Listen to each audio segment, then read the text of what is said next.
Hi friends, मी हर्षदा किचनमध्ये आपलं स्वागत करते। आज आपण पाहतोय कैरी भात कसा बनवायचा, ते चवीला भन्नाट लागतो। याआधी कैरीचं वरण पाहिलेलं आहे, कैरीच्या खूप साऱ्या रेसिपीज पाहिलेल्या आहेत। आता पाहूयात कैरी भात कसा बनवायचा। त्यासाठी तांदूळ मी इथं शिजवून घेतलेत। बिर्याणी तांदूळ वापरायचा किंवा कोणताही शिल्लक राहिलेला शिळा तांदूळ असेल तो घेतला तरीही चालेल। तांदूळ शिजताना तांदळामध्ये मी मीठ घातलेलं होतं। भात छान शिजवून झालेला आहे, मऊसूद भात शिजलेला हवा। आता यामध्ये घालायची बारीक चिरलेली कोथिंबीर, थोडीशीच कोथिंबीर घालायची आणि त्यानंतर घालायची बारीक किसून घेतलेली कैरी घेतली, स्वच्छ धुवून घेतली, त्याची साल काढली आणि ती किसून घेतली। आता ती याच्यामध्ये मिक्स करून घेऊयात। अगदी हलक्या हाताने मिक्स करायचं जेणेकरून या भाताचा तुकडा झाला नाही पाहिजे। आणि कोथिंबीरही थोडीच वापरायची जेणेकरून ही कैरी भातामध्ये दिसायला हवी, कोथिंबीरीने ती झाकायला नको। भात 2 मिनिटं बाजूला ठेवूयात आणि तोपर्यंत तडका देऊन घेऊयात। तर तडका देण्यासाठी तडका पॅनमध्ये मी घेतले 2 चमचे तेल। तुम्ही डायरेक्ट कढईमध्ये ही अख्खा भात परतून पुन्हा घेऊ शकता, पण त्याने कैरी थोडीशी लूज पडते आणि मला आहे अशी अख्खी कैरी दाताखाली आलेली आवडते, तशीच ती छान लागते।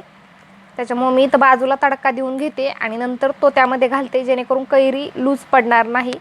तेल छान गरम झालं की तेलामध्ये घालायची 1 चमचा मोहरी,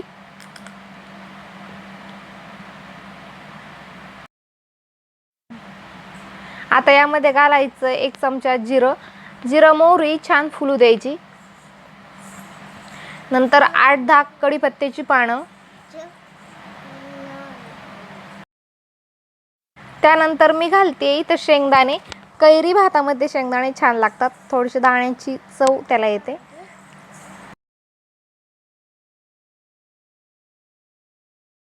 आता ह्यामध्ये घालूयात पाव चमचा हळद आणि 1 चमचा मिरची पावडर, थोडीशी तिखट मिरची पावडर आहे। जर मिरची पावडर तिखट नसेल तर तुम्ही मसालाही वापरू शकता।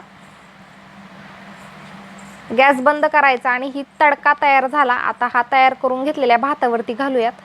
मस्त फोडणी खमंग बसलेली आहे। हे सगळं एकत्र एकजीव मिक्स करून घेऊयात आणि असाच सर्व करायचा, चवीला भन्नाट लागतो।